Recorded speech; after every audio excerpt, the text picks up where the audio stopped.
ਵਾਹਿਗੁਰੂ ਜੀ ਕਾ ਖਾਲਸਾ ਵਾਹਿਗੁਰੂ ਜੀ ਕੀ ਫਤਿਹ। ਐਸਾ ਨਾਮ ਨਿਰੰਜਨ ਹੋਏ, ਜੇ ਕੋ ਮਨ ਜਾਣੇ ਮਨ ਕੋਏ। ਇਹਨਾਂ ਚਾਰ ਪੌੜੀਆਂ ਦੀ ਮੂਲ ਪੰਕਤੀ ਇਹੀ ਹੈ, ਮੂਲ ਵਿਚਾਰਧਾਰਾ ਇਹੀ ਹੈ। परमात्मा दा नाम ऐसा है निरंजन, कालख तो रहित, निर्लेप, निर्मल, अति निर्मल। पर जिसने जाने है उसने जाने है, ना वो जना सके है ना उसनू कोई जान सके है। निजी अनुभव है। इस वास्ते कहते ने नाम केवल ज्ञान नहीं, अनुभव है। मन लेना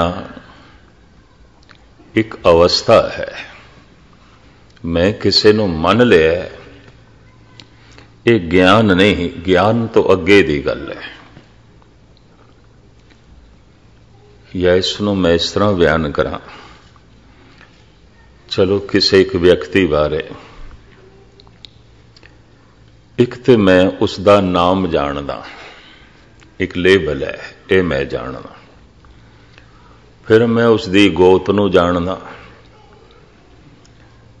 फिर मैं इतना भी जानदा उहदे मां बाप कौन ने, बच्चे किन्ने ने, परिवार कितना है। ये सारी जानकारी बाहरों, इहनूं कहंदे ने बाहर दा ज्ञान, बैरूनी ज्ञान। दूसरा, कुछ दिन उसकी संगत करने तो बाद मैं ਉਹਦੇ ਅੰਤਰੀਵ ਗਿਆਨ ਤੋਂ ਵੀ ਵਾਕਿਫ ਹੋ ਗਿਆ। ਉਹਦਾ ਸੁਭਾਅ ਕੀ ਹੈ, ਉਹਦੇ ਵਿਚਾਰ ਕੀ ਨੇ, ਉਹਦੀ ਸੋਚਣੀ ਕੀ ਹੈ, ਉਹਦੀ ਚਿਤਵਨੀ ਕੀ ਹੈ। ਕੁਝ ਦਿਨ ਉਸਦੇ ਨਾਲ ਰਹਿੰਦਿਆਂ ਉਸਦੇ ਅੰਤਰੀਵ ਗਿਆਨ ਦਾ ਵੀ ਪਤਾ ਚੱਲ ਗਿਆ। ਬੈਰੂਨੀ ਗਿਆਨ, ਮੈਂ ਉਸਦਾ ਨਾਮ ਜਾਣਦਾ, ਮੈਂ ਉਹਦੇ ਥਾਂ ਟਿਕਾਣੇ ਨੂੰ ਜਾਣਦਾ ਜਿੱਥੇ ਰਹਿੰਦਾ ਹੈ, मैं उसके परिवार के मैंबरां नूं जानदा, मैं उसके रंग रूप गोत नूं जानदा। यह सब बैरूनी ज्ञान है, बाहर का ज्ञान है। फिर मैं उसके थोड़े अंतरीव नूं जानदा, उसके सुभाव नूं जानदा। तमोगुणी है, रजोगुणी है, सतोगुणी है। कुछ उसके विचारां का पता चलता है, धार्मिक है, राजनैतिक है। उसके व्यवहार तो, उसके उठन बैठन तो, उसके नाल कुछ रहन तो, उसकी सोचनी का, उसके विचारां का, उसकी चितवनियां का पता चलता है।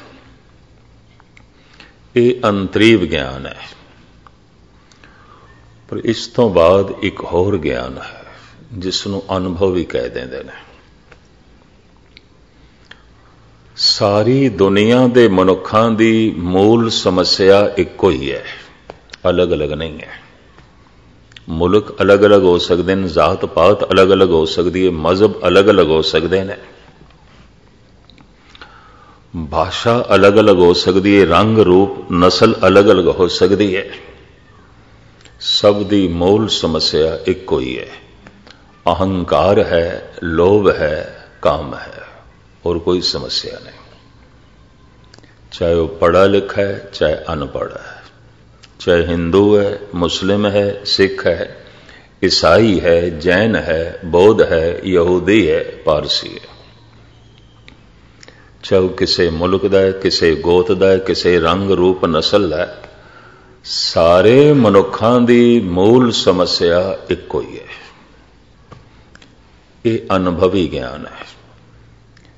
इस वास्ते जद कदी कोई लोभ करके गिरेगा, हंकार करके गिरेगा, वासना करके गिरेगा, उसनों तरस आएगा, दया आवेगी, उन्होंने पता है समस्या ही है और कोई समस्या नहीं है।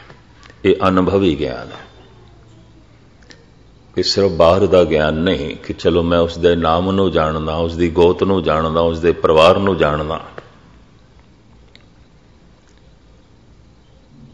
ਭਾਸ਼ਾ ਕਿਹੜੀ ਬੋਲਦਾ, ਰੰਗ ਰੂਪ ਨਸਲ ਕੀ, ਤੇ ਸਭ ਬਾਹਰ ਦੀ ਜਾਣਕਾਰੀ ਹੈ। ਕੁਛ ਦਿਨ ਉਸ ਦੀ ਸੰਗਤ ਕਰਨ ਤੋਂ ਉਸ ਦੇ ਵਿਚਾਰਾਂ ਦਾ ਪਤਾ ਚੱਲਦਾ ਹੈ, ਵਿਵਹਾਰ ਦਾ ਪਤਾ ਚੱਲਦਾ ਹੈ। ਤਮੋ ਗੁਣੀ ਹੈ, ਸਤੋ ਗੁਣੀ ਹੈ, ਰਜੋ ਗੁਣੀ ਹੈ। ਲੇਕਿਨ ਇੱਕ ਹੈ ਅਨੁਭਵੀ ਗਿਆਨ ਕਿ ਸਾਰੇ ਮਨੁੱਖਾਂ ਦੀ, ਚਾਹੇ ਅਨਪੜ੍ਹ ਹੈ, ਚਾਹੇ ਪੜ੍ਹਾ ਲਿਖਾ ਹੈ, ਚਾਹੇ ਮੂਰਖ ਹੈ, ਚਾਹੇ ਸਿਆਣਾ ਹੈ,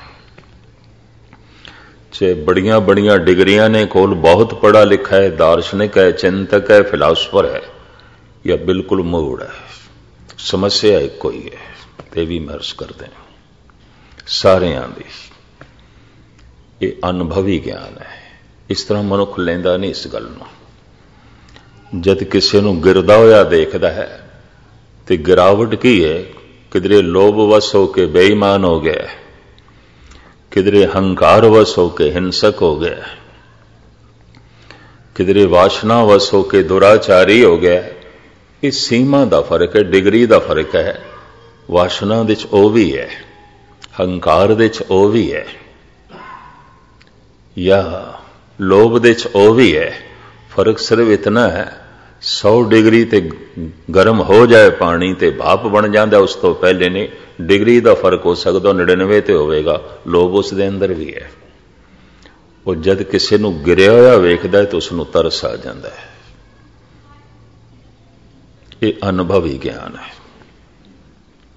ਈਸ਼ਵਰੀ ਚਿੰਤਨ ਕਰਦਿਆਂ ਸਮਝ ਪੈਂਦੀ ਹੈ। ਇਸ ਵਾਸਤੇ ਉਸ ਨੂੰ ਤਰਸ ਆਵੇਗਾ। ਅੱਜ ਤੱਕ ਕਿਸੇ ਸੰਤ ਨੇ ਚੋਰ ਨੂੰ ਮਾਰਿਆ ਨਹੀਂ, ਚੋਰ ਤੇ ਉਸ ਨੂੰ ਤਰਸ ਆਇਆ। ਅੱਜ ਤੱਕ ਕਿਸੇ ਸੰਤ ਨੇ ਦੁਰਾਚਾਰੀ ਨਾਲ ਵਿਵਹਾਰ ਗਲਤ ਨਹੀਂ ਕੀਤਾ, ਉਸ ਦੇ ਉੱਤੇ ਉਸ ਨੂੰ ਤਰਸ ਆਇਆ। ਪਰ ਜਿਉਂ ਸੰਨੀ ਉੱਪਰ ਚੋਰ, ਸੰਨ ਲਾਂਦਾ ਕਿਧਰੇ ਚੋਰ ਪਕੜਿਆ ਜਾਏ, ਗੁਸਤਾਖੀ ਮਾਫ। ਜਿਹੜੇ ਪੱਕੇ ਚੋਰ ਨੇ ਉਹ ਰੱਜ ਕੇ ਕੁੱਟਣਗੇ, ਉਸ ਨੂੰ ਮਾਰਨਗੇ। ਮਾਰਨ ਦਾ ਮੁੱਦਾ ਕੀ ਹੋਵੇਗਾ? ਤੂੰ ਕਮਬਖਤ ਚੋਰੀ ਦੇ ਸਫਲ ਹੋ ਗਏ, ਅਸੀਂ ਹੋਏ ਨਹੀਂ, ਕਦੀ ਹੋਏ ਨਹੀਂ, ਤੂੰ ਕਿਸ ਤਰ੍ਹਾਂ ਸਫਲ ਹੋ ਗਏ? ਇਹ ਕਾਰਨ ਹੋਵੇਗਾ। ਉਸਦੀ ਜਿਹੜੀ ਨੈਤਿਕਤਾ ਹੈ, ਬਸ ਉਹ ਡਿਗਰੀ ਦਾ ਹੀ ਫਰਕ ਹੈ ਥੋੜੇ ਜਿਹਾ। 99 ਤੇ ਹੋਵੇਗਾ, 98 ਤੇ ਹੋਵੇਗਾ। ਸੰਤ ਨੂੰ ਹਰ ਗਿਰੇ ਤੇ ਤਰਸ ਆਏਗਾ। ਉਹਨੂੰ ਦਿਸੇਗਾ ਔਗਣ ਮਨੁੱਖ ਦੀ ਕਮਜ਼ੋਰੀ ਹੈ, ਗੁਣ ਪ੍ਰਭੂ ਦੀ ਬਖਸ਼ਿਸ਼ ਹੈ, ਅਕਾਲ ਪੁਰਖ ਦੀ ਰਹਿਮਤ ਹੈ। ਕਿਸੇ ਦੇ ਅੰਦਰ ਗੁਣਾਂ ਨੂੰ ਵੇਖੇਗਾ ਤਾਂ ਈਸ਼ਵਰ ਦੀ ਉਪਮਾ ਕਰਨ ਲੱਗ ਪਏਗਾ। ਕਿਸੇ ਦੇ ਅੰਦਰ ਔਗੁਣਾਂ ਨੂੰ ਦੇਖੇਗਾ, ਤਰਸ ਆਵੇਗਾ, ਦਇਆ ਹੋਵੇਗੀ। ਇਹ ਇੱਕ ਅਨੁਭਵੀ ਗਿਆਨ ਹੈ। ਸੰਸਾਰ ਬਾਰੇ ਮੈਂ ਕਹਿ ਰਿਹਾ, ਮਨੁੱਖਾਂ ਬਾਰੇ ਮੈਂ ਕਹਿ ਰਿਹਾ। ਇੱਕ ਦਫਾ ਮੈਂ ਫਿਰ ਦੁਹਰਾ ਦਿਆਂ, ਗੱਲ ਪੂਰੀ ਪਕੜ ਦੇ ਚ ਆ ਜਾਏ। ਇੱਕ ਤੇ ਬਾਹਰ ਦਾ ਗਿਆਨ ਹੈ, ਮੈਂ ਸਿਰਫ ਉਸ ਦਾ ਨਾਮ ਜਾਣਦਾ, ਉਸ ਦੇ ਪਰਿਵਾਰ ਨੂੰ ਜਾਣਦਾ, ਮੈਂਬਰ ਕਿੰਨੇ ਨੇ, ਘਰ ਕਿੱਥੇ, ਥਾਂ ਟਿਕਾਣਾ ਕਿਤਨੇ, ਜ਼ਾਤ ਗੋਤ ਕੀ ਹੈ, ਬਸ ਇੰਨਾ। ਦੂਸਰਾ, ਕੁਛ ਦਿਨ ਮੈਂ ਉਸ ਦੀ ਸੰਗਤ ਕੀਤੀ ਹੈ, 10-20 ਦਿਨ, ਮਹੀਨਾ। ਉਹਦੇ ਥੋੜੇ ਜਿਹਾ ਸੁਭਾਅ ਦਾ ਪਤਾ ਚੱਲਿਆ। ਤਮੋ ਗੁਣੀ ਹੈ, ਰਜੋ ਗੁਣੀ ਹੈ, ਸਤੋ ਗੁਣੀ ਹੈ, ਪਤਾ ਚੱਲ ਜਾਂਦਾ ਹੈ ਵਿਵਹਾਰ ਤੋਂ। ਚਾਹੇ ਵਿਵਹਾਰ ਤਮੋ ਗੁਣੀ ਹੈ, ਰਜੋ ਗੁਣੀ ਹੈ, ਸਤੋ ਗੁਣੀ ਹੈ, ਚਾਹੇ ਰੰਗ ਰੂਪ ਨਸਲ ਕੁਛ ਵੀ ਹੈ, ਤੇ ਚਾਹੇ ਨਾਮ ਵੀ ਕੁਛ ਹੈ। ਸਾਰੇ ਮਨੁੱਖਾਂ ਦੀ ਮੂਲ ਸਮੱਸਿਆ ਇੱਕੋ ਹੈ, ਚਾਹੇ ਹਿੰਦੁਸਤਾਨੀ ਹੈ ਤੇ ਚਾਹੇ ਅਮਰੀਕਨ ਹੈ, ਚਾਹੇ ਉਹ ਅਰਬੀਅਨ ਹੈ ਤੇ ਚਾਹੇ ਈਰਾਨੀ ਹੈ, ਚਾਹੇ ਚੀਨੀ ਹੈ ਤੇ ਚਾਹੇ ਜਾਪਾਨੀ ਹੈ। ਸਾਰੇ ਮਨੁੱਖਾਂ ਦੀ ਮੂਲ ਸਮੱਸਿਆ ਇੱਕੋ ਹੀ ਹੈ। ਔਰ ਐਸਾ ਕੋਈ ਦੇਸ਼ ਨਹੀਂ ਜਿੱਥੇ ਹਿੰਸਾ ਨਾ ਹੋਵੇ, ਬੇਈਮਾਨੀ ਨਾ ਹੋਵੇ, ਦੁਰਾਚਾਰ ਨਾ ਹੋਵੇ। ਤੁਸੀਂ ਕਿਸੇ ਇੱਕ ਦੇਸ਼ ਦਾ ਵੀ ਨਾਂ ਲਓ, ਨਹੀਂ ਹੈ। ਸਭ ਜਗ੍ਹਾ ਮੌਜੂਦ ਹੈ। ਇਹ ਮਨੁੱਖ ਦੀ ਮੂਲ ਸਮੱਸਿਆ ਹੈ। ਫੌਜ ਨਾਲ, ਪੁਲਿਸ ਨਾਲ, ਅਦਾਲਤਾਂ ਨਾਲ ਇਹ ਮਸਲੇ ਨਹੀਂ ਹੱਲ ਹੁੰਦੇ, ਨਾ ਅੱਜ ਤੱਕ ਹੱਲ ਹੋਏ ਨੇ। और ये भी मैं अर्ज करा, एक मनुख किसी का कतल कर देवे अपराध है, बहुत वड्डा अपराध है। ਉਹਦਾ हंकार उसनों इस हद तक हिंसात्मक बना दिता, उसने एक दी जान ले ली, फिर हुण कानून उसकी जान लवेगा, उन्होंने सजाए मौत।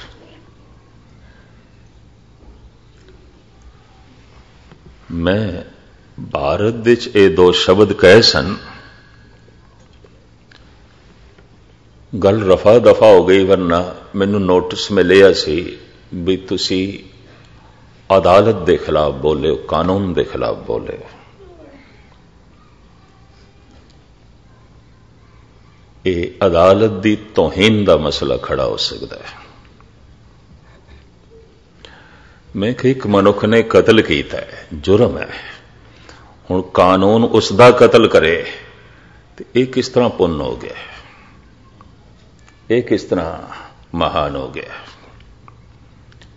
इसका मतलब है उन्हें कानून के दायरे च किसी को नहीं मारिया तो तुसी कानून के दायरे च किसी को फांसी ते चाड़ोगे। सियाणे सियाणे देशों के सजाए मौत हट गई है, यह भी मैं अर्ज करा जिन्हों ने गहराई दे लिया इस गल नूं।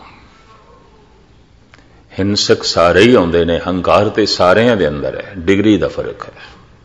सारियां दी मूल समस्या हंकार है, लोभ है, वासना कोई कबूल करे भावें ना करे। किधरे उसनों लोभ बेईमान बना देगा, किधरे उसनों अहंकार हिंसक बना देगा, किधरे उसनों वासना दुराचारी बना देगी। चलो अपराधी ना बनन देवे, पापी ते बनन दे देगी, उहदे विचारां ही ते सब कुछ आ जाएगा, सोचनी ते आ जाएगा, हिंसा उसकी सोचनी च आ जाएगी, दुराचार उसके विचारां च आ जाएगा, बेईमानी उसकी सिमरती बन जाएगी। इनू धोखा दे दें, ओनू धोखा दे दें, ओनू धोखा दे दें। सारे जगत की मूल समस्या यही है। ये तो चंगा होया उत्थे एक दार्शनिक वकील सी, बड़ा सियाणा और गुरु घर दा, कोई श्रद्धालु भावें सहीदार ही सी। उन्हें मैनू कहा, मस्किन जी तुसी फिक्र ना करो, मामूली गल है, मैं निपटा लियांगा आपे।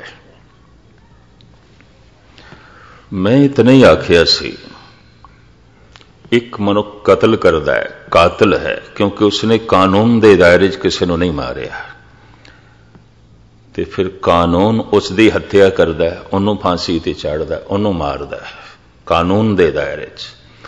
तो कानून के दायरे च मारिया होया, कतल किया होया, इंसाफ हो गया, तो कानून के दायरे जिसनों नहीं मारिया वो गुनाह हो गया। ये किस तरह का सोचण का ढंग है। गुनाह आखिर गुनाह है, कतल आखिर कतल है, चाहे किसी ढंग नाल कीता जाए, चाहे लोहे के छुरे नाल कतल किया या सोने के छुरे नाल कतल किया। हथकड़ी आखिर हथकड़ी है, चाहे लोहे की है चाहे सोने की है। भावें किसी को सोने की जंजीरां नाल बन के रख दो, भावें किसी को पित्तल दी, भावें किसी को लोहे दी बन के ते रख दिता है, अगला बनीज ते गया। तो कोई मान नाल आखे नहीं जी असी सोने की जंजीरां नाल बने, सोने के पिंजरे च बंद किया है ना। मैनू इस संबंध एक गाथा याद आई पुरानी। मंसूर नूं जद सूली ते चाड़न लगे ते सूली तो पहले सारियां ने उसनूं पत्थर भी मारना सी, ये भी सजा सी। और कसूर उसका यही सी कि बेचारा बेकसूर सी, बस इन्नी गल है। कसूरवारां दी महफिल दे विच बिल्कुल बेकसूर होके जीवना भी एक कसूर हो जाता है, ये भी मैं अर्ज करते हैं। पापियां दे इकट्ठ दे विच पुनीत होके जीवना भी एक पाप हो जाता है। मूर्खां दी महफिल दे विच बहुत सियाणा हो जाना भी एक मूर्खता हो जाती है। बस उसका यही कसूर सी, बेचारा बेकसूर सी। बादशाह दा हुक्म सूली ते बाद चाड़ांगे, पहले इसनों एक एक पत्थर मारो। इस इकट्ठ दे शिवली भी सी, मंसूर दा दोस्त।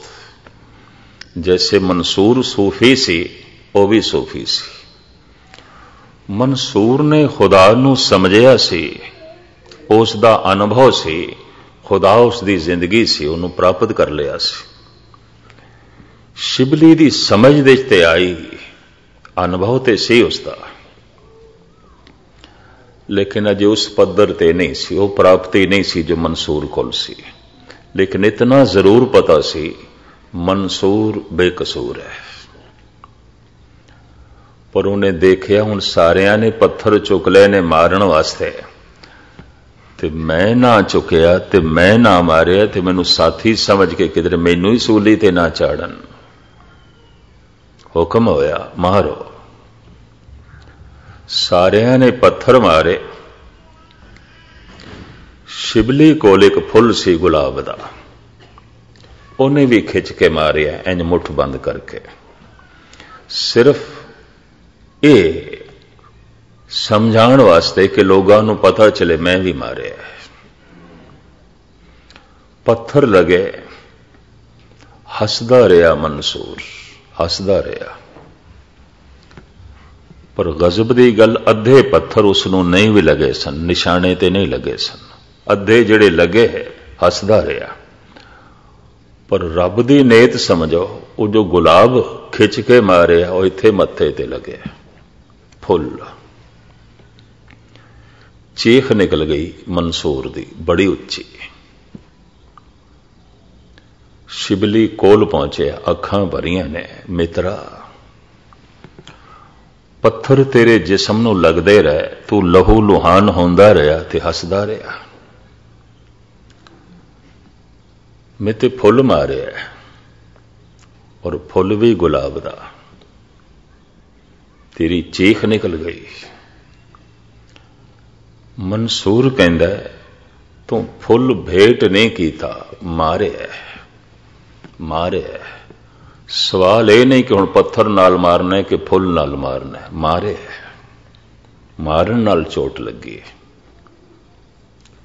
पर पत्थर खा के ते तू हसदा रहा है। हाँ, पत्थर मारे मूर्खा ने जो मैनू नहीं जानदे, फुल मारे उसने सियाणे ने जो मैनू जानदा।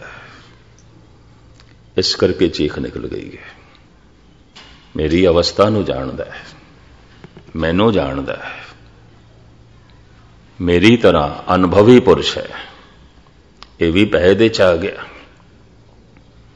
तू मारे है फुल। जिन्हां ने मैनू पत्थर मारे, मेरा तन जख्मी किया है, पर की करा, तेरा मारिया या फुल ते मेरे मन तो भी पार हो गया, बहुत गहरा गया।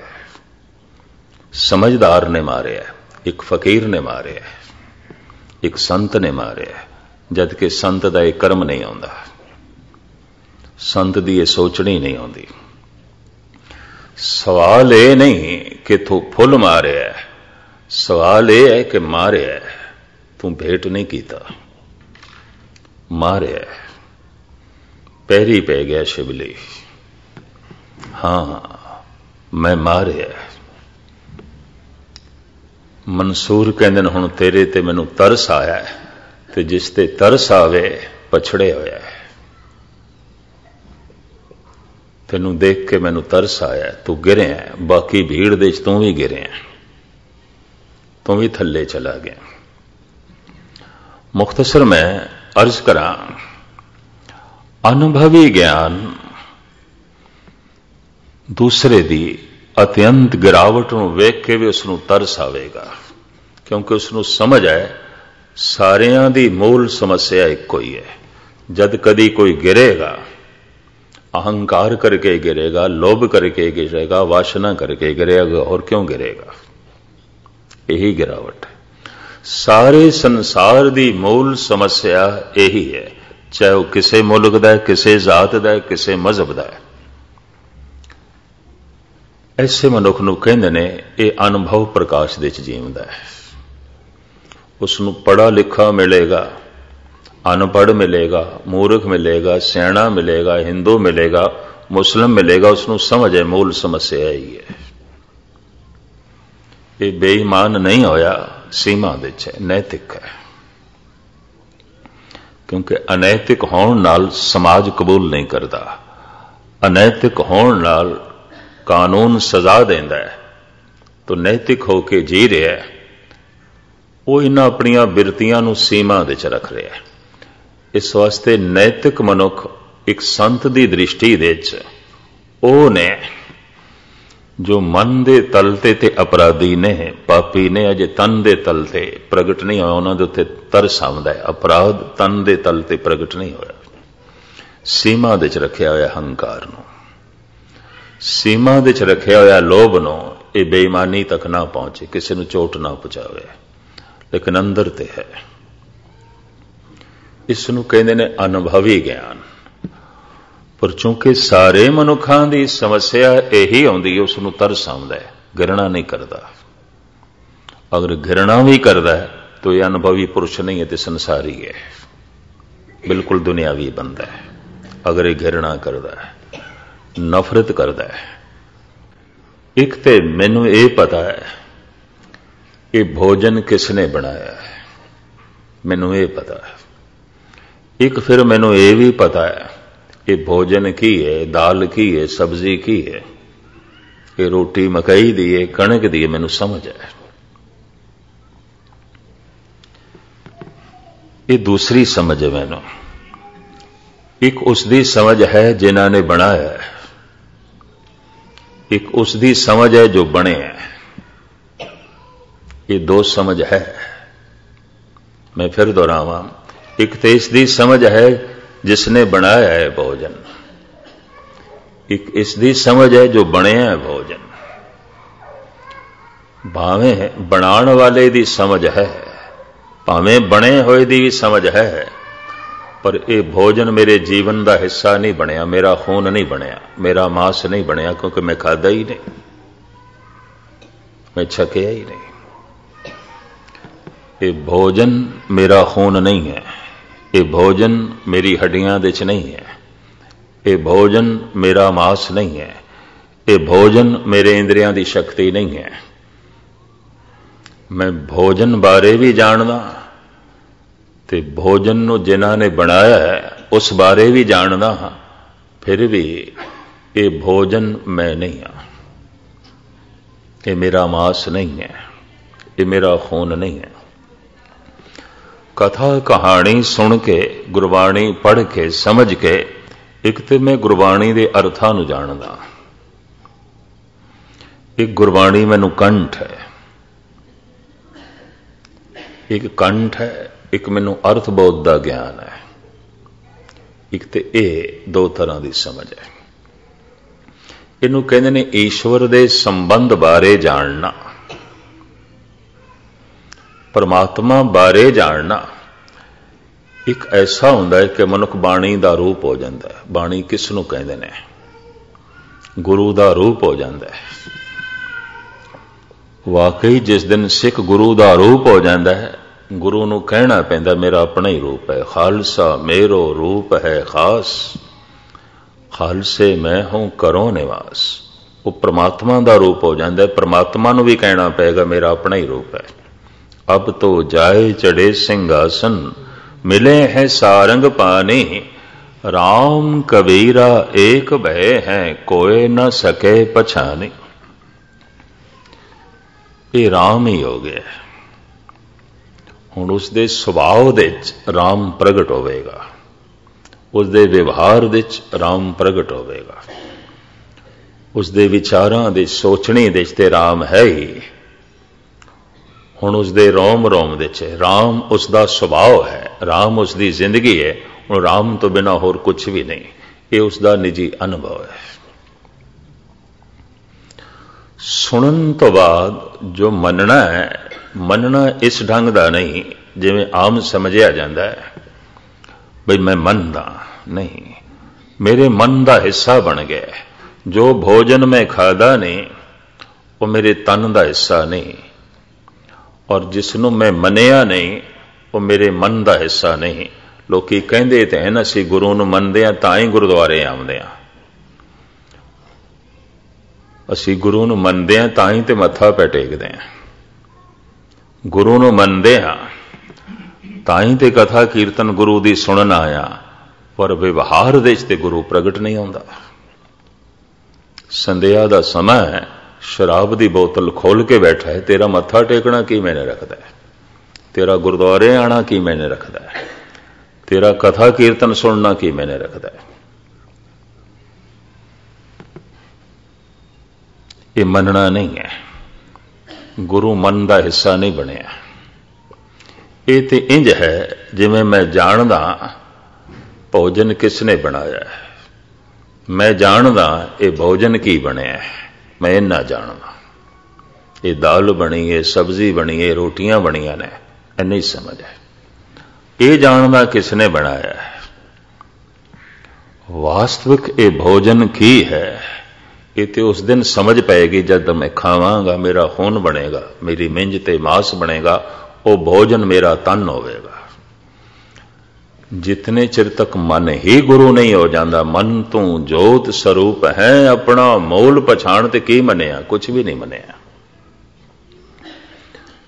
ਗੁਰੂ ਮਨ ਦਾ ਹਿੱਸਾ ਬਣ ਜਾਂਦਾ ਹੈ, ਪ੍ਰਮਾਤਮਾ ਮਨ ਦਾ ਹਿੱਸਾ ਬਣ ਜਾਂਦਾ ਹੈ, ਤੇ ਜਦ ਪ੍ਰਮਾਤਮਾ ਹੀ ਮਨ ਹੋ ਜਾਂਦਾ ਤਾਂ ਮਨ ਤੇ ਮਿਟ ਗਿਆ, ਹੁਣ ਪ੍ਰਮਾਤਮਾ ਹੀ ਪ੍ਰਮਾਤਮਾ ਹੈ, ਇੰਜ ਕਹਿ ਲਓ। ਹੁਣ ਈਸ਼ਵਰ ਹੀ ਈਸ਼ਵਰ ਹੈ। ਤੋ ਜਿਨ੍ਹਾਂ ਦੇ ਮਨ ਨੇ ਮੰਨ ਲਿਆ, ਇਹ ਪਹਿਲੀ ਪੌੜੀ ਚ ਕੱਲ ਆਪਨੇ ਸਰਵਨ ਕੀਤਾ, ਜਿਸਨੇ ਵੀ ਮੰਨ ਲਿਆ ਭਾਵ ਪਰਮਾਤਮਾ ਜਿਨ੍ਹਾਂ ਦੇ ਮਨ ਦਾ ਹਿੱਸਾ ਬਣ ਜਾਂਦਾ ਹੈ। ਮੈਂ ਫਿਰ ਅਰਜ਼ ਕਰਨਾ, ਸੁਣਨਾ ਵੀ ਇੱਕ ਪਹਿਲੀ ਸਟੇਜ ਹੈ। ਗੁਰਦੁਆਰੇ ਆਣਾ, ਕਥਾ ਕੀਰਤਨ ਸੁਣਨਾ, ਦਾਨ ਪੁੰਨ ਕਰਨਾ, ਇਹ ਸਭ ਨੂੰ ਸ਼ਰ੍ਹਾ ਦੇ ਚ ਗਿਣਦੇ ਨੇ, ਕਰਮ ਕਾਂਡ ਦੇ ਚ ਗਿਣਦੇ ਨੇ, ਇੱਕ ਰਹਿਤ ਦੇ ਚ ਗਿਣਦੇ ਨੇ। ਤੇ ਹੁਣ ਇਸ ਨੂੰ ਇਸ ਤਰ੍ਹਾਂ ਲਈਏ, ਇਹਦੀ ਲੋੜ ਹੈ, ਲੋੜ ਹੈ। ਜਿਵੇਂ ਸਕੂਲ ਦੇ ਚ ਦਾਖਲਾ ਲੈਣਾ ਹੈ, ਲੋੜ ਹੈ। ਫਿਰ ਛੋਟੀ ਕਲਾਸ ਦੇ ਚ ਅੱਖਰਾਂ ਨੂੰ ਸਿੱਖਣਾ ਹੈ, ਅਲਫਾਬੇਟ ਸਿੱਖਣਾ ਹੈ, ਊੜਾ ਐੜਾ ਈੜੀ ABC ਇਹ ਸਿੱਖਣੀ। ਮਾਂ ਬਾਪ ਖੁਸ਼ ਹੋ ਜਾਂਦੇ ਨੇ ਜਦ ਬੱਚਾ ਅੱਖਰ ਲਿਖਣ ਲੱਗ ਪਏ, ਬਈ ਮੇਰੇ ਬੱਚੇ ਨੂੰ ਅੱਖਰ ਲਿਖਣਾ ਆ ਗਿਆ, ABC ਲਿਖਦਾ ਪਿਆ, ਊੜਾ ਐੜਾ ਈੜੀ ਲਿਖਦਾ ਪਿਆ, ਖੁਸ਼ ਹੋ ਜਾਂਦੇ ਨੇ ਮਾਂ ਬਾਪ। ਤੇ ਇਹ ਬੱਚਾ ਹੁਣ 12-14 ਸਾਲ ਦਾ ਹੋ ਗਿਆ, ਅਜੇ ਵੀ ਊੜਾ ਐੜਾ ਲਿਖਦਾ ਪਿਆ। ਉਹੀ ਮਾਂ ਬਾਪ ਜੋ ਖੁਸ਼ ਹੋਏ ਸਨ ਦੁਖੀ ਹੋਣਗੇ, ਲੈ ਇਹ ਤੇ ਅਜੇ ਵੀ ਊੜਾ ਐੜਾ, ਇਹ ਤੇ ਅਜੇ ਵੀ ABC। ਤੇ ਮਾਂ ਬਾਪ ਨੂੰ ਆਖੀਏ, ਪਹਿਲੇ ਦਿਨ ਜਦ ਇਸਨੇ ਲਿਖਿਆ ਸੀ ਤੁਸੀਂ ਪ੍ਰਸੰਨ ਹੋਏ ਸੀ, ਸ਼ਾਬਾਸ਼ ਦੇ ਰਹੇ ਸੀ, ਖੁਸ਼ ਹੋ ਰਹੇ ਸੀ, ਲੱਡੂ ਪੇ ਵੰਡਦੇ ਸੀ, ਸਾਡੇ ਬੱਚੇ ਨੂੰ ਲਿਖਣਾ ਆ ਗਿਆ, ਅੱਖਰ ਲਿਖਣਾ ਆ ਗਿਆ, ਤੇ ਹੁਣ ਲਿਖਦਾ ਪਿਆ ਤੇ ਦੁਖੀ ਕਿਉਂ ਹੋ ਰਿਹਾ? ਇਹਨੂੰ ਕਹਿੰਦੇ ਨੇ ਗ੍ਰਹਿਣ ਵੀ ਕਰਨਾ ਹੈ ਤੇ ਛੋੜਨਾ ਵੀ ਹੈ। ਅੱਖਰ ਸਿੱਖਣੇ ਵੀ ਨੇ, ਅੱਖਰ ਅਣਸਿੱਖੇ ਵੀ ਕਰ ਦੇਣੇ। ਸਕੂਲ ਦੇ ਵਿੱਚ ਦਾਖਲਾ ਵੀ ਲੈਣਾ ਹੈ, ਪਰ ਸਕੂਲ ਨੂੰ ਤਿਆਗਣਾ ਵੀ ਹੈ। ਦਾਖਲ ਹੋਇਆ ਸਕੂਲ ਦੇ ਵਿੱਚ, ਮਾਂ ਬਾਪ ਨੂੰ ਖੁਸ਼ੀ ਹੈ, ਜ਼ਿੰਦਗੀ 'ਚ ਕਦੀ ਤਿਆਗਣ ਦਾ ਮੌਕਾ ਹੀ ਨਹੀਂ ਆਇਆ, ਸਕੂਲ ਵਿੱਚ ਹੀ ਰਿਹਾ, ਤਾਂ ਸਕੂਲ ਤੇ ਜੇਲਖਾਨਾ ਬਣ ਗਿਆ। ਹੋਰ ਕੀ ਹੈ? ਸੰਨ 47 ਦੇ ਜਦ ਪਹਿਲੀ ਦਫਾ ਸੀ ਰਾਜਸਥਾਨ ਦੇ, ਚਾਹੇ ਮੈਨੂੰ ਯਾਦ ਹੈ, ਪਠਾਨਿਸਤਾਨ ਤੋਂ ਟ੍ਰੇਨ ਸਿੱਧੀ ਇੱਥੇ ਪਹੁੰਚੀ ਸੀ, ਰਿਫਿਊਜੀ ਬਣ ਕੇ ਭਾਰਤ ਦੇ ਆਏ ਸੀ। ਤੇ ਇਹ ਰਾਜਸਥਾਨ ਦੀਆਂ ਸਟੇਟਾਂ ਉਦੋਂ ਵੀ ਰਜਵਾੜੇ ਹੀ ਸਨ, ਰਾਜਿਆਂ ਦੀ ਆਪਣੀਆਂ ਹਕੂਮਤਾਂ ਸਨ, ਛੋਟੇ ਛੋਟੇ ਰਜਵਾੜੇ ਸਨ, ਜੈਪੁਰ, ਉਦੈਪੁਰ, ਅਲਵਰ, ਭਰਤਪੁਰ, ਕਰੋਲੀ, ਇਹ ਸਭ ਛੋਟੀਆਂ ਛੋਟੀਆਂ ਰਿਆਸਤਾਂ ਸਨ। ਪੰਜਾਬ ਦੀਆਂ ਵੀ ਰਿਆਸਤਾਂ ਸਨ, ਜੈਸੇ ਕਿ ਪਟਿਆਲਾ, ਨਾਭਾ, ਜੀਂਦ, ਕਪੂਰਥਲਾ। ਤੋ ਅਲਵਰ ਦੇ ਚ ਇੱਕ ਨਿਯਮ ਸੀ, ਜਿਹੜਾ ਬੱਚਾ ਸਕੂਲ ਦੇ 3 ਦਫਾ ਫੇਲ ਹੋ ਗਿਆ, ਫਿਰ ਉਸ ਨੂੰ ਕੱਢ ਦਿਓ, ਉਹਨੂੰ ਕਹੋ ਕੋਈ ਹੋਰ ਕੰਮ ਕਰੇ, ਇਹ ਪੜ੍ਹਨਾ ਲਿਖਣਾ ਤੇਰੇ ਕੰਮ ਦਾ ਨਹੀਂ। ਉਹਨੂੰ ਕੱਢ ਦਿੱਤਾ ਜਾਂਦਾ ਸੀ। ਵਾਕਈ ਉਹਨੂੰ ਕਿਹਾ ਜਾਂਦਾ ਸੀ ਕੋਈ ਤੂੰ ਹੁਨਰ ਸਿੱਖ, ਕੋਈ ਦਸਤਕਾਰੀ ਸਿੱਖ, ਪੜ੍ਹਨਾ ਲਿਖਾ ਤੇਰੇ ਕੰਮ ਦਾ ਨਹੀਂ ਹੈ। ਨਾ ਸਕੂਲ ਦਾ ਵਕਤ ਜ਼ਾਇਆ ਕਰ, ਨਾ ਟੀਚਰਾਂ ਦਾ ਤੇ ਨਾ ਆਪਣਾ। ਸਕੂਲ ਦੇ ਦਰਵਾਜ਼ੇ ਉਸ ਲਈ ਬੰਦ ਕਰ ਦਿੰਦੇ ਸਨ। ਜੋ ਚੌਥੀ ਦੇ 3 ਸਾਲ ਬੈਠ ਜਾਏ, ਜੋ 5ਵੀਂ ਦੇ ਤੀਜੀ ਦਫਾ ਫੇਲ ਹੋ ਰਿਹਾ, 6ਵੀਂ ਦੇ ਤੀਜੀ ਦਫਾ ਫੇਲ ਹੋ ਰਿਹਾ, ਕੱਢ ਦੇ ਉਸ ਨੂੰ। ਮੈਂ ਦੇਖੇ ਨੇ ਗੁਰਦੁਆਰਿਆਂ 'ਚ ਜਿਹੜੇ 40-40 ਸਾਲ ਤੋਂ ਆ ਰਹੇ ਨੇ, ਅਜੇ ਵੀ ਉੱਥੇ ਬੈਠੇ ਨੇ, ਅੱਗੇ ਨਹੀਂ ਗਏ। ਮੈਂ ਦੇਖੇ ਨੇ, ਉੱਥੇ ਹੀ ਬੈਠੇ ਨੇ। ਗਾਲਿਬ ਨੇ ਮੈਨੂੰ 40-42 ਸਾਲ ਹੋ ਗਏ ਨੇ ਕਥਾ ਕਰਦੇ ਹਾਂ, ਔਰ ਭਾਰਤ ਵਿੱਚ ਕੁਝ ਸ਼ਹਿਰ ਐਸੇ ਨੇ ਮੇਰਾ ਨਾਗਾ ਕਦੀ ਨਹੀਂ ਪਿਆ। ਪ੍ਰਭੂ ਦੀ ਕਿਰਪਾ ਮੈਂ ਹਰ ਸਾਲ ਹੀ ਉੱਥੇ ਪਹੁੰਚਿਆ। 40 ਸਾਲ ਪਹਿਲੇ ਜਿੱਥੇ ਦੇਖੇ ਸਨ ਅੱਜ ਵੀ ਉੱਥੇ ਨੇ। ਉਹਨਾਂ ਦੇ ਮਾਨਸਿਕ ਮੰਡਲ ਵਿੱਚ ਕੋਈ ਤਬਦੀਲੀ ਨਹੀਂ ਹੋਈ। ਊੜਾ ਐੜਾ ਉਦੋਂ ਵੀ ਲਿਖਦੇ ਸਨ, ਹੁਣ ਵੀ ਲਿਖਦੇ ਨੇ। ਉਦੋਂ ਵੀ ਕਰਮਕਾਂਡੀ ਸਨ, ਅੱਜ ਵੀ ਕਰਮਕਾਂਡੀ ਨੇ। ਉਦੋਂ ਵੀ ਸ਼ਰਈ ਸਨ, ਅੱਜ ਵੀ ਸ਼ਰਈ ਨੇ। ਗ੍ਰਹਿਣ ਕਰਨਾ ਪੈਂਦਾ ਹੈ, ਛੋੜਨਾ ਵੀ ਪੈਂਦਾ ਹੈ। ਸਕੂਲ ਵਿੱਚ ਦਾਖਲਾ ਲੈਣਾ ਪੈਂਦਾ ਹੈ, ਸਕੂਲ ਤੋਂ ਅਲਵਿਦਾ ਵੀ ਹੋਣਾ ਪੈਂਦਾ, ਵਿਦਾਇਗੀ ਵੀ ਦੇਣੀ ਪੈਂਦੀ ਹੈ। ਜਾ ਬਈ ਚਲੇ ਆਉਣਾ ਸੀ। ਬਿਮਾਰ ਹੈ, ਔਸ਼ਧੀ ਖਾਣੀ ਵੀ ਪੈਂਦੀ ਹੈ, ਸੰਭਾਲ ਕੇ ਰੱਖਣੀ ਵੀ ਪੈਂਦੀ ਹੈ, ਖਾਣੀ ਵੀ ਪੈਂਦੀ ਹੈ। ਫਿਰ ਇੱਕ ਦਿਨ ਐਸਾ ਵੀ ਆਉਂਦਾ ਹੈ ਤਿਆਗਣੀ ਵੀ ਪੈਂਦੀ ਹੈ। ਛੱਡੋ ਇਸ ਨੂੰ। ਜੀਵਨ ਭਰ ਇਹ ਔਸ਼ਧੀ ਚੱਲਦੀ ਹੈ ਔਰ ਉਸ ਦਾ ਤਿਆਗ ਨਾ ਹੋਵੇ ਤਾਂ ਪਤਾ ਹੈ ਆਯੁਰਵੇਦ ਦੇ ਗ੍ਰੰਥਾਂ 'ਚ ਕੀ ਕਹਿੰਦੇ ਨੇ? ਔਸ਼ਧੀ ਹੀ ਰੋਗ ਹੈ। ਫਿਰ ਰੋਗ ਤੇ ਰੋਗ ਹੋਵੇਗਾ, ਇਹ ਔਸ਼ਧੀ ਵੀ ਰੋਗ ਹੈ। ਹੁਣ ਜਿੰਨੇ ਚਿਰ ਤੱਕ ਰੋਗ ਰਹੇ ਉਨੇ ਚਿਰ ਤੱਕ ਔਸ਼ਧੀ ਰਹੇ, ਤੇ ਔਸ਼ਧੀ ਦਾ ਮਤਲਬ ਕੀ ਹੋਇਆ? ਫਿਰ ਔਸ਼ਧੀ ਖਾਣੀ ਵੀ ਪੈਂਦੀ ਹੈ, ਸੰਭਾਲ ਕੇ ਰੱਖਣੀ ਵੀ ਪੈਂਦੀ ਹੈ। ਇੱਕ ਦਿਨ ਉਹ ਵੀ ਆਉਂਦਾ ਹੈ ਕਿ ਸ਼ੀਸ਼ੀਆਂ ਦੇ 'ਚ ਪਈ ਹੋਈ ਦਵਾਈ ਪਰੇ ਸੁੱਟਣੀ ਪੈਂਦੀ ਹੈ। ਗੱਲ ਖਤਮ। ਜਦ ਤਨ ਤੋਂ ਰੋਗ ਨਿਕਲ ਗਿਆ ਤੇ ਇਹ ਔਸ਼ਧੀਆਂ ਤੂੰ ਘਰ ਚੋਂ ਨਿਕਲ, ਗੱਲ ਖਤਮ। ਪਰ ਮਨੁੱਖ ਦੀ ਮਮਤਾ ਹੋ ਜਾਏ, ਪਰ ਚੂੰਕਿ ਇਸ ਔਸ਼ਧੀ ਨੇ ਮੇਰਾ ਰੋਗ ਦੂਰ ਕੀਤਾ ਹੈ ਤੇ ਇਸ ਨੂੰ ਤੇ ਮੈਂ ਸੰਭਾਲ ਕੇ ਰੱਖਣਾ, ਇਹਦੀ ਤੇ ਮੈਂ ਪੂਜਾ ਕਰਨੀ ਹੈ, ਇਹ ਔਸ਼ਧੀ ਰੋਗ ਬਣ ਜਾਏਗੀ। ਇੱਕ ਕਹਾਣੀ ਮੈਂ ਪੜ੍ਹੀ ਸੀ, 5-4 ਬੰਦੇ ਬੇੜੀ ਤੋਂ ਪਾਰ ਹੋਏ। ਕਿਧਰੇ ਖੜੀ ਸੀ ਸ਼ਾਮ ਦੇ ਵਕਤ ਕੱਲੀ ਬੇੜੀ। ਇੱਕ ਨੂੰ ਕਿਧਰੇ ਚੱਪੂ ਮਾਰਨਾ ਆਂਦਾ ਸੀ, ਮਾਰ ਕੇ ਪਾਰ ਹੋ ਗਏ। ਕਹਿਣ ਲੱਗੇ ਬੜੀ ਕੀਮਤੀ ਚੀਜ਼ ਹੈ, ਦਰਿਆ ਤੋਂ ਪਾਰ ਕੀਤਾ ਹੈ। ਤੇ ਚਾਰਾਂ ਨੇ ਸਿਰ ਤੇ ਚੁੱਕ ਲਿਆ। ਕਹਿਣ ਲੱਗੇ ਇਸਨੇ ਪਾਰ ਕੀਤਾ, ਹੁਣ ਅਸੀਂ ਇਸ ਨੂੰ ਨਹੀਂ ਛੋੜਾਂਗੇ, ਇਹਦਾ ਅਹਿਸਾਨ। ਲੋਕੀ ਮੂੜ ਕਹਿਣ ਠੀਕ ਹੈ, ਪਾਰ ਕੀਤਾ ਹੈ, ਧੰਨਵਾਦ ਕਰਕੇ ਇੱਕ ਪਾਸੇ ਹੋ। ਸਿਰ ਤੇ ਚੁੱਕੀ ਫਿਰੇ ਅਗਰ ਸਾਰੀ ਜ਼ਿੰਦਗੀ ਕੋਈ, तो समझ लो पानी ने नहीं डोबे, हुण बेड़ी ने डोब दिता है। यही गल बनेगी ना। बहुत सारी दुनिया कर्म कांड दे च डुब के रह जाती है। बहुत सारी दुनिया लई कर्म कांड दवाई ना बन के रोग बन जाता है। बहुत सारे लोगों लई शरा स्कूल ना बन के जेल बन जाता है, और शरा जेल बन गई है, कर्म कांड रोग बन गया है। कर्म कांड ही सिर दा बोझ बन गया बेड़ी की तरह। इस तरह के बंदे कठोर होणगे।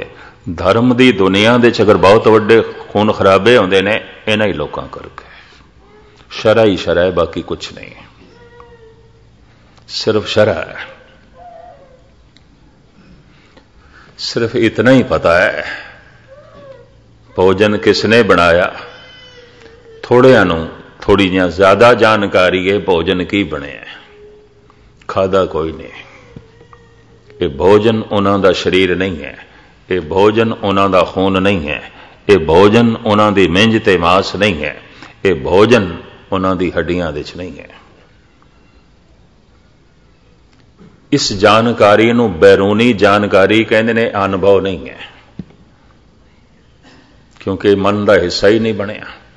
मैं एक दफा फिर दोहरा दें कल वाली विचारधारा, जो भोजन मैं छकिया नहीं वो मेरे शरीर का हिस्सा नहीं है। जिसनों मैं अजे अपने मन का हिस्सा नहीं बनाया, जो मेरे मन का हिस्सा ही नहीं है, उन्होंने मैं की मनिया? नहीं मनिया। धन गुरु गोबिंद सिंह जी महाराज ने एवं नहीं मन नूं गुरु कह दिता। मनुआ गुरु मुर मनसा माई, जिन मोह को शुभ किरिया पढ़ाई। ये मन मेरा गुरु है। मन नहीं ते परमात्मा नूं प्रगट कर दिता। मन ने मनिया ते मनिया कि मन ही जोत स्वरूप हो गया। मन तू जोत स्वरूप है, अपना मूल पछाण। जिसने मन लिया, महाराज कहते ने एक मसला हो रहा, समस्या हो रहा है, जिसने मन के जान लिया वो जना नहीं सकता। एक साइंटिस्ट नूं कुछ लभ्या है, एक विज्ञानक नूं कुछ लभ्या है, तो उसने जानिया, ਉਹਦਾ ਉਹ ਪ੍ਰਤੱਖ ਪ੍ਰਮਾਣ ਰੱਖ ਦਿੰਦਾ, ਬਾਕੀ ਸਾਇੰਟਿਸਟ ਉਸ ਨਾਲ ਸਹਿਮਤ ਹੋ ਜਾਂਦੇ। ਇਸ ਵਾਸਤੇ ਫਿਰ ਕੇ ਕਤਈ ਵਿਗਿਆਨ ਦੀ ਦੁਨੀਆ 'ਚ ਨਹੀਂ ਬਣੇ, ਔਰ ਝਗੜਾ ਵੀ ਨਹੀਂ ਹੈ, ਖੂਨ ਖਰਾਬਾ ਵੀ ਨਹੀਂ ਹੈ। ਧਰਮ ਦੀ ਦੁਨੀਆ 'ਚ ਹੈ। ਧਰਮ ਦਾ ਜਿਸ ਨੂੰ ਅਨੁਭਵ ਹੋਇਆ, ਇੱਕ ਤੇ ਉਹ ਪੁਰਸ਼ ਹੈ ਜਿਸ ਨੂੰ ਅਨੁਭਵ ਹੋਇਆ। फिर एक ਉਹ ने जो उसकी पूजा प्रतिष्ठा करते हैं, उन्होंने मनते हैं। हुण उन्होंने मनिया, उन्होंने बाहरों देख के, जिवें हुणे मैं अर्ज की है, मैं किसी का नाम जानना, उहदे परिवार नूं जानना, परिवार के मैंबरां नूं जानना, उहदी गोत जानना, उहदा मजहब जानना, ये सारी जानकारी मेरी बाहर दी है। ये अंदरूनी जानकारी नहीं है, ये अनुभव नहीं है। इसे तरीके दे नाल इन्हां महापुरुषां दे आले दुआले बैरूनी जिहड़ी जानकारी आउंदी है, फिर के खड़े हो जांदे ने, टोले खड़े हो जांदे ने, बड़े संघर्ष होंदे ने, खून खराबे होंदे ने। ये भी मैं अर्ज करदे हां। 4 महापुरुष मिडल ईस्ट दे च पैदा होए। मूसा होया, ईसा होया, जरदरस्त होया और मुहम्मद साहब होए। मेरा ऐसा अनुभव, अगर चारों इक्को ही समय होंदे तो इन्होंने एक दूजे नूं गलवकड़ी च लैना सी, पर चूंकि समा दा गैप पाके होए ने, अंतराल दे नाल होए ने। 3000 साल पहले मूसा सी, गालबन 2000 साल पहले ईसा सी, 1700-1800 साल पहले जरदरस्त होया, तो गालबन पौने 1400 साल होए मुहम्मद साहब नूं। तो समय दा अंतराल है। उस कारण करके मुसलमान यहूदी नूं गलवकड़ी च नहीं लै सकता। यहूदी ते ईसाईयत काफी लंबे समय तक दुश्मन रहे हैं। यह भी मैं अर्ज करदे हां। अज भी अरब इसराइल यहूदियां ते मुसलमानां दी नहीं बनती, एक दूजे दे जानी दुश्मन है। पर वो चारें जे किधरे इक्के समय च आउंदे, समय दा अंतराल ना आउंदा, तो उन्हां चारां ने गलवकड़ी एक दूजे नूं लैणा सी। ये ठीक है, खून खराबा ते भारत दे च ना होया महात्मा बुद्ध, महावीर, गुरु नानक या कृष्ण राम दे नां ते, पर दूरियां ते हैं। पर यह भी किधरे इक्को ही वक्त हो जाते ना, इक्को ही वक्त इन्हां ने भी गलवकड़ी पानी सी। यह भी मैं अर्ज कर देना। एक थां ते बैठना सी इन्होंने, जिवें गुरु नानक ने रामानंद नूं, फरीद नूं, कबीर नूं, त्रिलोचन नूं, रविदास नूं इक्को थां ते बिठाया है, उन्हां सारियां ने गलवकड़ी पानी सी। पर समय दा अंतराल पाके होए, किधरे 5000 साल पहले श्री राम ते 500 साल पहले गुरु नानक। समय दा गैप बड़ा है, समय दा अंतराल बड़ा है। ते आले दुआले इन्हां महापुरुषां दे जो भीड़ इकट्ठी हो जाती, वो बाहरों जानते हैं। उन्हां कोल अंतरी विज्ञान नहीं होंदा, उन्हां कोल अनुभव नहीं होंदा। जैसे एक मनुख नूं मैं बाहरों जानदा, मैं हुणे ही अर्ज की थी, सिर्फ एक दफा फिर दोहरा दियां, मैं जानदा रहिंदा कित्थे, इहदा नाम की है, इहदे परिवार दे मैंबर कितने ने, इहदा रंग रूप की है, मजहब की है, बस मैं इतना ही जानदा। ये तो सारी जानकारी बाहर दी है। यह इंज कह लो उसके नाम बारे मैं जानदा, मैं उसनों नहीं जानदा। मैं उसके परिवार बारे जानदा, मैं उसनों नहीं जानदा। मैं उसके घर बारे जानदा, कित्थे रहिंदा है, मैं उस मनुख नूं नहीं जानदा। मैं उसके मजहब बारे जानदा, हिंदू है, मुस्लिम है, सिख है, मैं उसनों नहीं जानदा। इतने मजहब बारे जानना हो गया, तो उसके घर बारे जानना हो गया, तो उसके परिवार बारे जानना हो गया। वो की है? ये कोई जानना थोड़ी है। दरअसल महापुरुषां नूं भी लोकी सब बारों ही जानते हैं। किस कुल दे च पैदा होए, रंग रूप की सी, भाषा की सी, आखिया की है, उन्हां दे अनुभव की सन। कदी कदाई कोई पहुंचता है उन्हां तक, कदी कदाई। मैं जन्म साखी च एक गाथा पढ़ी। मरदाने दी घरवाली मरदाने ते गिला करदी है, बई मुस्लिम बीबियां मैनू ताना मारदियां ने, तेरा आदमी एक हिंदू फकीर दे पिछे रबाब चुकी फिरदा है, मुसलमान औखे। ते मरदाना अपनी घरवाली नूं कहंदा, फिर तू की जवाब दिता है? कहंदा मैं की जवाब देंदी, मैं चुप रह गया। वाकई वो बेदी कुलभूषण ने, बेदियां दी कुल दे च पैदा होए ने। असी मुसलमान, जैसे कबीर दी मां कहती सी, हमारे कुल कौने राम कहो। साडी कुल दे च किसने राम आके, असी अल्लाह अल्लाह करने वाले मुसलमान। ये साडे घर पैदा हो गया, कबीर राम कहंदा है। हमारे कुल कौने राम कहो, जबकि माला लई निपूते तब ते सुख न भयो। जिस दिन दी इसने हाथ दे च माला पकड़ी है, साडे घर सुख है ही कोई नहीं, निरा ही दुख। कबीर दी मां, एक कबीर दी मां भी कबीर नूं बारों ही जानदी है। यकीन जानो कबीर दा अनुभव मां कोल भी कोई नहीं। ये भी मैं अर्ज करते हैं, कबीर दी सूझबूझ, कबीर दी अवस्था ये मां कोल भी नहीं है, वरना इतना वो ना कहती। और इस तो भी ज्यादा आख्या है, सात सूत इन मुंडिया खोए, ये मुंडिया क्यों ना मोया। घर दे च पैसे नहीं सनते, जो सूत कतिया सी ना कबीर दी मां ने ते लोई ने पत्नी ने, वो सूत वेच के ते लंगर चला दिता। घर दे साधु बहुत आए, शिवरात्रि का दिन सी, 25-30 साधु आ गए इकट्ठे। रोज तो 1-2 आंदे सन, अज 25-30 इकट्ठे आ गए। तो 7 रंग का सूत्र वेच के ते लंगर बना के उन्होंने छका दिता। मां कहती है जमदियां ही मर जाता चंगा सी, बहुत दुखियां सी इस तो। ये मुंडिया क्यों ना मोया, ये तो मर जाता, असी इस तो औखे, इन्हें तो कलेश पाया होया है। ये मां है जो कबीर तो इतना दुख अपना व्यक्त कर रही है, इतनी जो है बेजारी व्यक्त कर रही है। मरदाना कहंदा अपनी घरवाली ने, तू की आख्या? मैं की आखना सी, ठीक मार दिया ने ताना। नहीं, तू कहना सी मैं जिस दे पिछे रबाब चुकी फिरदा वो हिंदू मुस्लिम नहीं है, वो सिर्फ अल्लाह ते राम दा रूप है, वो ईश्वर है, वो गुरु है। वो हिंदू मुस्लिम नहीं, किसी फिरके दे च बंद नहीं आउंदा, वो किसी दायरे की गिरफ्त दे च नहीं आउंदा। घरवाली यकीन नहीं करती, कहती अगर ऐसा है साडे घर ते कदी आया नहीं, ते ना कदी भोजन छकिया सी मुसलमान शूदर, वो बेदी कुलभूषण।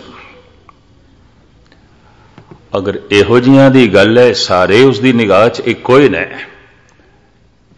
तो किसी दिन साडे घर भी आ।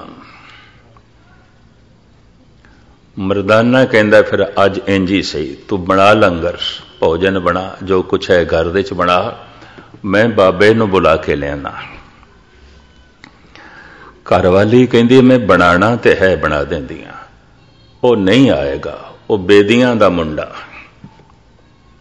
वो बेदी कुलभूषण, बड़ी उच्ची कुल है, साडे घर नहीं आन लगा।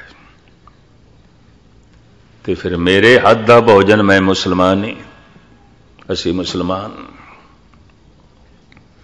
पता है मरदाना की कहता, जे ना आए तो फिर यारी टुटी। मरदाने ने भी कह दिता, जे ना आए तो यारी टुटी, पर तू यकीन रख साड़ी यारी नहीं टुटेगी। चले पर यह सोचनी भी है किधरे अपनी घरवाली दे कोलों शर्मसार मैनू ना होना पै, बाबा जवाब ना दे दे। ये सोच के जा रहा। मैं जिस दिन जन्म साखी पढ़ रहा सी, इसनों हुण पंजाबी भाषा विभाग जो पंजाब गौरमेंट का महकमा है उन्होंने छापे, नवीं जन्म साखी हरदास की लिखी, बड़ी सोहनी इस दे च गाथा। मरदाना जा रहा है मन दे च सोच के अपनी घरवाली दे कोलों किधरे मैनू शर्मसार ना होना पै। जा ही रहा है, अजे 200 कदम ही चले आना है, बाबा जी रस्ते च मिले, सलाम की, सजदा किया। सुभाविक पुछ लिया, बाबा जी किथे चले? तो सतगुरु कहते हैं, मरदाने अज सवेरे दा जी कर रहा सी, दोपहर दा लंगर तेरे कोल छक लेंदे आ, भोजन तेरे कोल छक लईए, चल। रो पिया, चीख निकल गई मरदाने दी।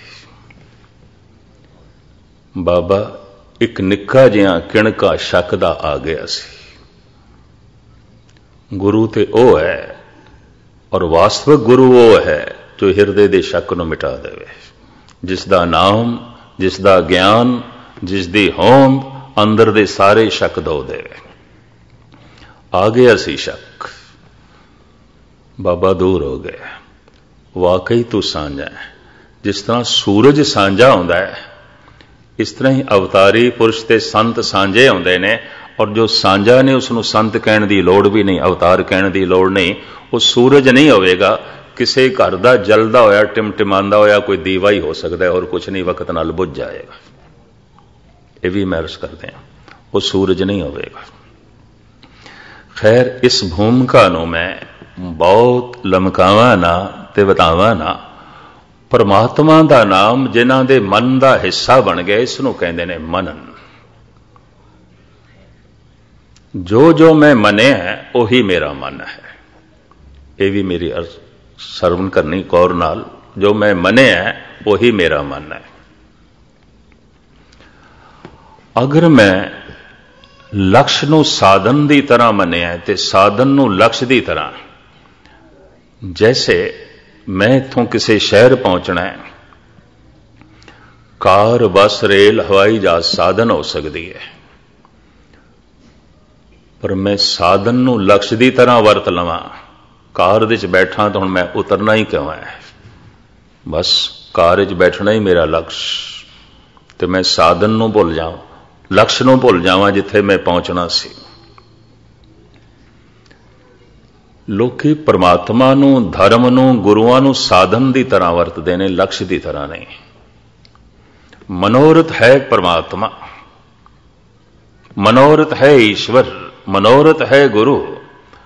परिवार का मिल जाना, धन का मिल जाना, संपदा का मिल जाना, ये ते रस्ते दे पड़ाव ने, साधन ने।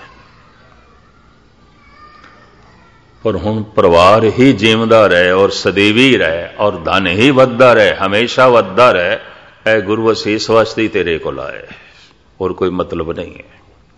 ये प्रभु तेरा नाम इस वास्ते जपदे पाया। तो हुण परमात्मा साधन बन गया, परिवार लक्ष्य बन गया, धर्म साधन बन गया, धन लक्ष्य बन गया। धर्म छोटा हो गया, संसार वड्डा हो गया। ये लोग संसार नूं मन के निरंकार की इबादत पे करते हैं, निरंकार नूं मन के निरंकार की इबादत नहीं कर रहे। ये दुनिया साधन की तरह गुरु नूं वरत रही है, और जब साधन की तरह वरत रही है तो साधन नाल मोह भी हो जाएगा। अगर मोह हो गया तो परमात्मा नूं भुल गए, तो महर्ष करा किधरे किधरे धर्म ये भी माया बन जाएगा। जैसे गुरु अर्जन देव जी महाराज बड़ा सोहना कहते हैं, माया चित भरमेण इष्ट मित्र एक बांधवे।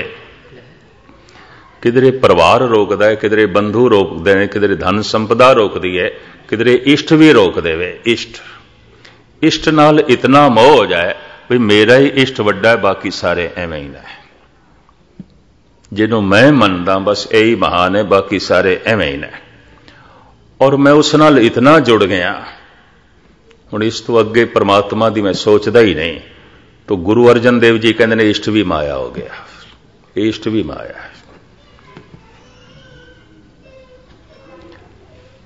कुछ जगत दे इस ढंग दे काफी अनुभव देखने को मिलते हैं। इष्ट नूं साधन की तरह लैके परमात्मा नूं लक्ष्य रखे और इष्ट नूं भी छोड़ गए, अगे लंघ गए। कर्म कांड नूं भी छोड़ गए, अगे लंघ गए, परमात्मा का रूप हो गए। किधरे पकड़ के ना बैठ जान तो ऐलानिया तौर पर गुरु गोबिंद सिंह जी ने कह दिता, जो हमको परमेश्वर उचरे ते सब नरक कुंड में परे। बड़ी हिम्मत। रूहे जमीन ते पहला अवतारी पुरुष है जिसने इतना ऐलानिया कह दिता है। क्यों? मनुख की कमजोरी देखी सी। इष्ट ही भगवान बन गए, इष्ट ही परमात्मा हो गए और परमात्मा नूं भुल गए। तो फिर इन्हां लोगों ने इष्ट नूं भी माया बना दिता। जिवें कोई परिवार करके रुक गया, कोई धन करके रुक गया, कोई पदार्थां करके रुक गया, कोई इष्ट करके रुक गया।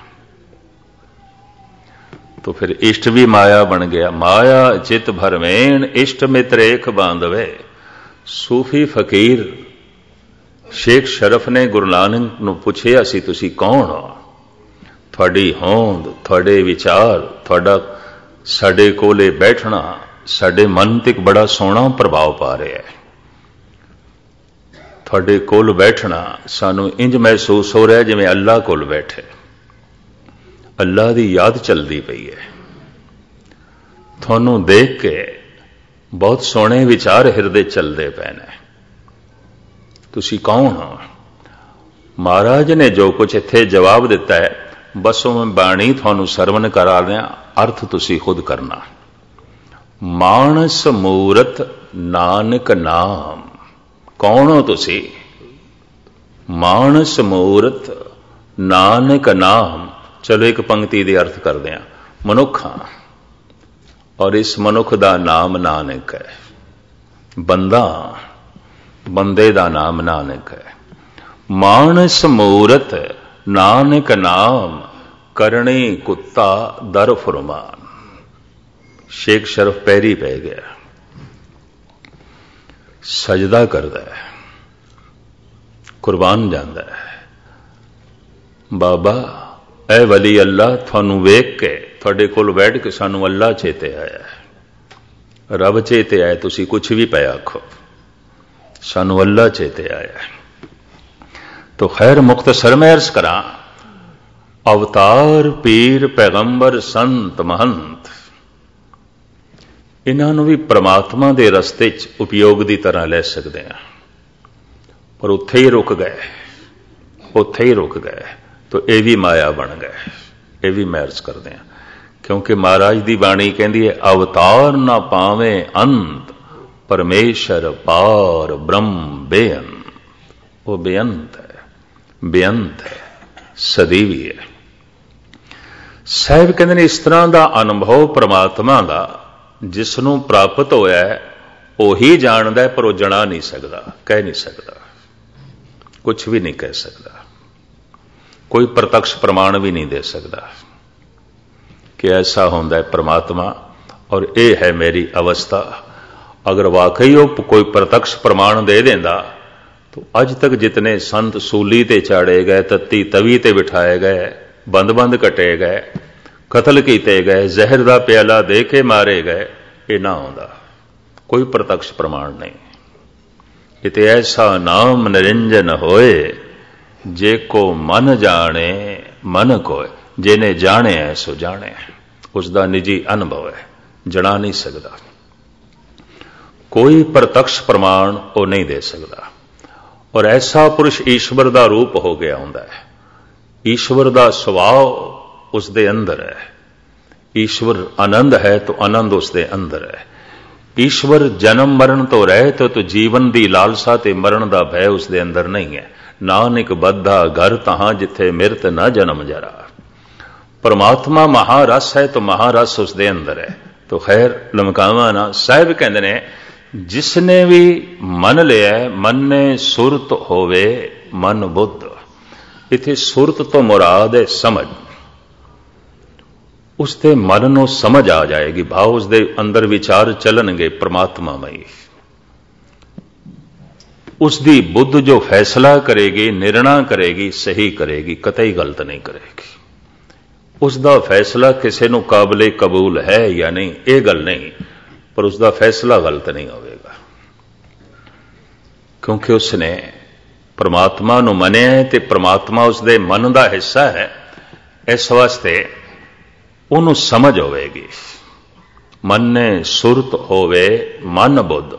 मन नूं समझ होवेगी, बुद्ध नूं समझ होवेगी, भाव अंदर विचार ईश्वरमई चलणगे, उहदा फैसला बिल्कुल सही होवेगा, गलत नहीं होवेगा। हाँ जी। मन ने सुरत होवे मन बुद्ध, मन ने सगल भवन की सुध। इस तरह दे पुरुष नूं सारे खंडां ब्रह्मंडां दी समझ होवेगी। कारण शरीर सब दे अलग अलग ने, मन भी सब दे अलग अलग ने, पर जो आत्मा दे तल ते जी रहा है, परमात्मा दे तल ते जी रहा है, जिसदा मन जोत स्वरूप हो गया है, वो तो व्यापक हो गया, एक हो गया, तो उसनों सब कुछ दी समझ है। इस तरह के पुरुष नूं अंतरयामी कह देंदे ने। ऐसे पुरुषों ने प्राचीन जमाने जड़ी बूटियां दे सुभाव लिखे ने। वैद धनंतर ने 3000 जड़ी बूटियां दा सुभाव लिखे है। मैं समझदा इस छोटी जी जिंदगी 3000 जड़ी बूटियां दा सुभाव, ये गर्म तरने, सर्द तरने, खुश्क ने, की ने, किहड़े किहड़े रोगां दे काम आ सकदियां ने, ये तां ही मैं समझदा लिखिया जा सकदा कोई आत्मा दे तल ते जी रिहा सी ते आत्मा ते सारियां दी कोई है, तो उन्होंने सुभाव सारियां दा पता चल गया। इस तरह का मनुख यह भी समझ सकता है ये कीड़ी अंदर की सोच रही है, ये मछली दे अंदर की चल रहा है। जो बोलत है मृगमेन पंखेरू, सो बिन हर जापत है नहीं होर गुरु नानक। हैरानगी की गल, इसका मतलब मच्छी भी कुछ बोलती है, हिरन भी बोलते हैं, पंछी तो बोलते हैं, आवाज़ां असीं सुनते हैं। हर एक कोल कुछ ना कुछ अपनी बोल, अपने इशारे हैं, पर वह मनुख समझण लग पैंदा है जो आत्मा के तल ते उत्थे जो है जिंदा है। साहिब कहते हैं इस तरह के पुरुष नूं सारे भवनां दी, सारे खंडां ब्रह्मंडां दी समझ आउंदी। हाँ जी। मन मोह चोटा ना खाए, जो ईश्वर दे नाम नूं मनदा है, भाव ईश्वर जिस दे मन दा हिस्सा बन गया है, विकारां दीयां चोटां उसदे मूंह ते नहीं पैंदियां। मनुख क्रोधर होवे उहदियां अखां ते चेहरा दसदा है, मनुख लोभ दे च ग्रसिया होवे उहदा अखां ते चेहरा दसदा है, व्यवहार दसदा है। वासना उसके अंदर असीम है, उसदियां अखां ते चेहरा दसदा है। इंज विकार दी चोट चेहरे ते पैंदी है। परमात्मा जिस दे मन दा हिस्सा बन गए, विकारां दी चोट उसदे मूंह ते नहीं पैंदी। उसदा मुखड़ा जिन्हां दे संदड़ियां मेरी दुरमत वंजे मित्र असाडड़े से, उसदा ते मुखड़ा ऐसा होएगा वेख के प्रभु चेते आवेगा। मैं इतिहास दे च पढ़िया है, मीरा जिस जिस पिंड चों लंघी और कली तनहा जंगलां दे च रही, दुष्ट तो दुष्ट भी जद उसनूं वेखदा सी उसदे अंदर पवित्रता पैदा हो जाती सी, भावें कली इस्त्री जंगल दे च। उसकी पाकीज़गी, उसकी पवित्रता, उसकी प्रेमा भगती जो उसके शरीर के राही बाहर निकल रही सी, जो वाइब्रेशन, जो तरंगा बनदियां सन, दुष्ट दे हिरदे नूं भी प्रभावित कर देंदियां सन। नहीं, ये तो कोई देवी है।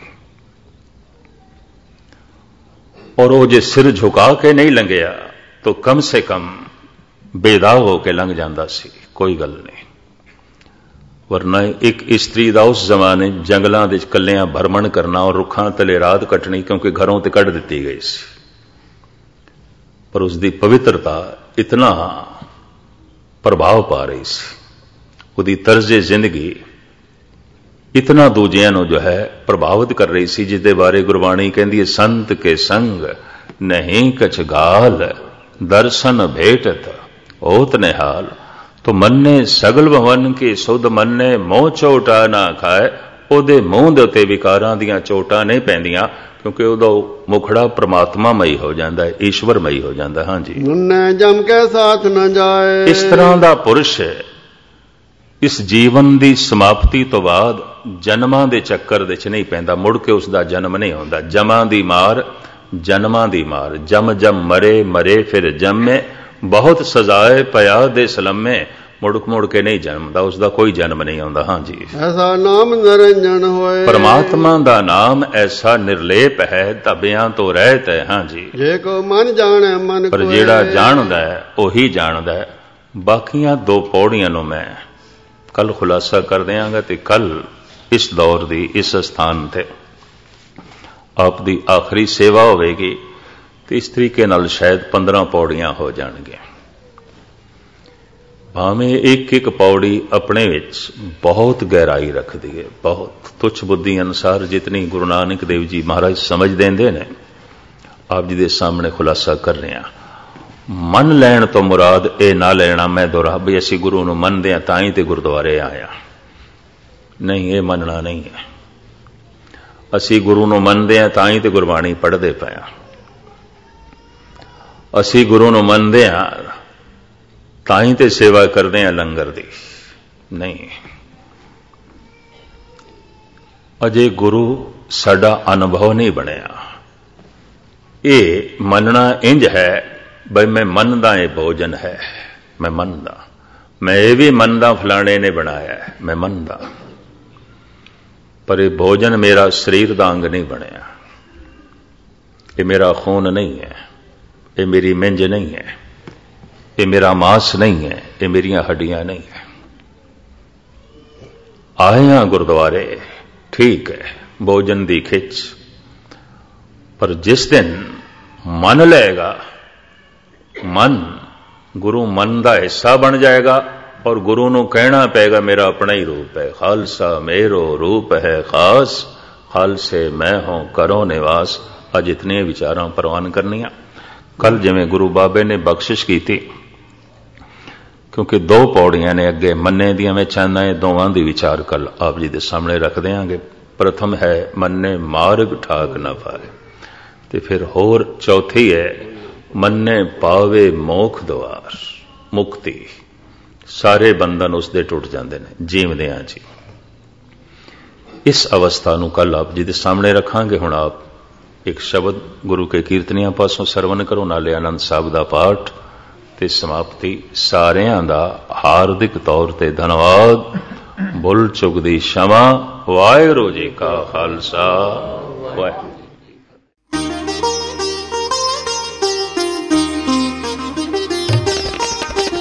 ज्ञान